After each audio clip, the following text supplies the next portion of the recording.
بسم اللہ الرحمن الرحیم السلام علیکم ناظرین۔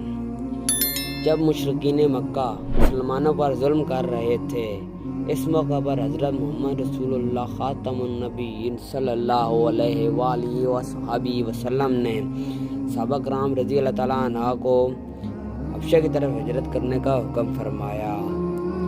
آج کی ویڈیو میں ہم بات کریں گے سورۃ مریم کے بارے میں۔ سورۃ مریم کا تعارف۔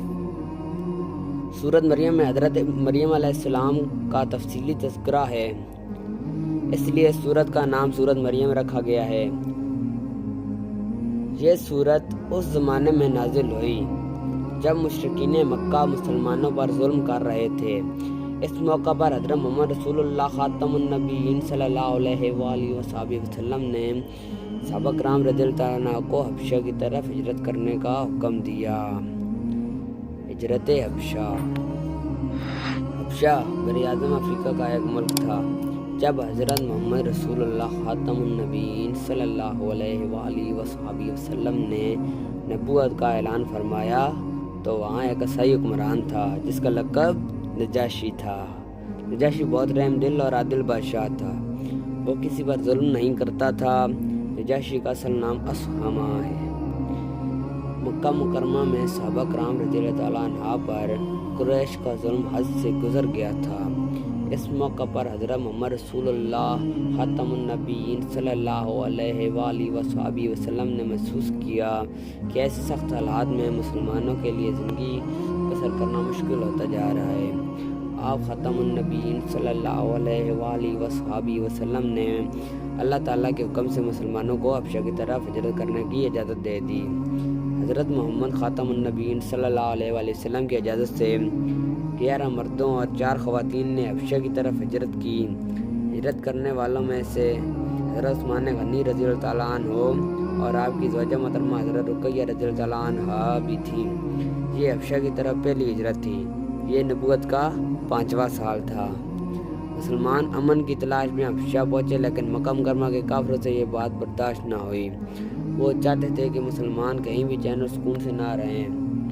انہوں نے تحفے دے کر اپنے کچھ لوگوں کو نجاشی کے پاس بھیجا۔ ان لوگوں نے وہاں قیمتی تحفے پیش کیے اور نجاشی سے کہا، ہمارے علاقے سے چند ناسمجھ لوگ بھاگ کر یہاں آ گئے ہیں۔ انہوں نے اپنے باپ دادا کا دین چھوڑ کر نیا دین اختیار کر لیا ہے۔ وہ آپ کے دین کے بھی دشمن ہیں۔ آپ ان کو ہمارے حوالے کر دیں۔ یہ بات سن کر نجاشی نے مسلمانوں کو دربار میں بلایا اور ان سے کچھ سوالات کیے۔ نجاشی کے سوالوں کے جواب میں حضرت جعفر بن ابی طالب رضی اللہ تعالیٰ عنہ نے نجاشی کے دربار میں بڑی پر اسرار تقریر کی۔ آپ رضی اللہ تعالیٰ عنہ نے فرمایا، اے بادشاہ، ہم لوگ جاہل تھے، بتوں کی پوجا کرتے تھے، مردار کھاتے تھے، گناہوں کے عادی تھے اور پڑوسیوں کا حق مارتے تھے۔ جو طاقتور ہوتا وہ کمزور پر ظلم ڈھاتا تھا۔ ہم ایسی ہی حالت میں تھے جب اللہ نے ہم پر کرم فرمایا، ہم میں اپنا رسول بھیجا، انہوں نے ہمیں اللہ تعالیٰ کی طرف بلایا، بت پرستی سے منع فرمایا اور فرمایا کہ ہم سچ بولیں، خون خرابے سے باز آ جائیں، یتیموں کا مال نہ کھائیں، پڑوسیوں کا خیال رکھیں، نماز پڑھیں، روزے رکھیں اور زکوٰۃ دیں۔ ہم ان پر ایمان لائے، شرک، بت پرستی اور تمام برے اعمال چھوڑ دیے۔ اسی وجہ سے ہماری قوم ہماری دشمن ہو گئی اور وہ چاہتی ہے کہ ہم اسی گمراہی کی طرف واپس چلے جائیں۔